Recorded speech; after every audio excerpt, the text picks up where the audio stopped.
একটি বৈষম্যহীন সমাজ ব্যবস্থার জন্য গণতান্ত্রিক সত্যিকারের গণতান্ত্রিক সরকার ব্যবস্থা এবং রাষ্ট্র ব্যবস্থার জন্য আমাদের সন্তানরা রক্ত দিয়েছে, শহীদ হয়েছে, ছাত্র গণ অভ্যুত্থান সংগঠিত হয়েছে, আমরা মুক্ত হয়েছি, এদেশে গণতন্ত্র মুক্ত হয়েছে, অবরুদ্ধ কারারুদ্ধ গণতন্ত্র মুক্ত হয়েছে।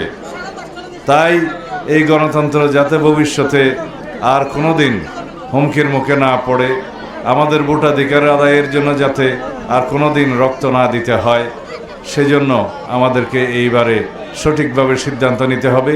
বাংলাদেশের রাজনৈতিক দলের পক্ষে, বাংলাদেশের পক্ষের শক্তির পক্ষে, মুক্তিযুদ্ধের পক্ষের শক্তির পক্ষে আমাদের বহুদলীয় গণতন্ত্রের চর্চা আছে, এদেশের উন্নয়নের ইতিহাস আছে, এদেশের সমস্ত জনগোষ্ঠীর মা বোনদের উন্নয়নের জন্য বাংলাদেশ জাতীয়তাবাদী দল সকল সময়ে কর্মসূচি বাস্তবায়ন করেছে।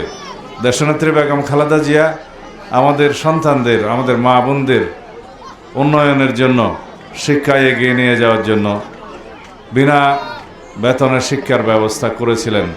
শিক্ষার খাদ্যের বিনিময়ে শিক্ষা, পরবর্তীতে অর্থের বিনিময়ে শিক্ষা কর্মসূচি চালু করেছিলেন।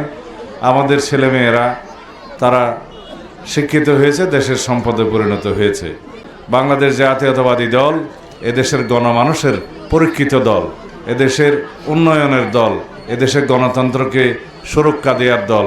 বারবার গণতন্ত্রকে রক্ষা করেছে, গণতন্ত্রকে পুনরুদ্ধার করেছে, এদেশে বহুদলীয় গণতন্ত্র প্রতিষ্ঠা করেছে, তত্ত্বাবধায়ক সরকার পদ্ধতি প্রতিষ্ঠা করেছে এবং সংসদীয় পদ্ধতির সরকার প্রতিষ্ঠা করেছে।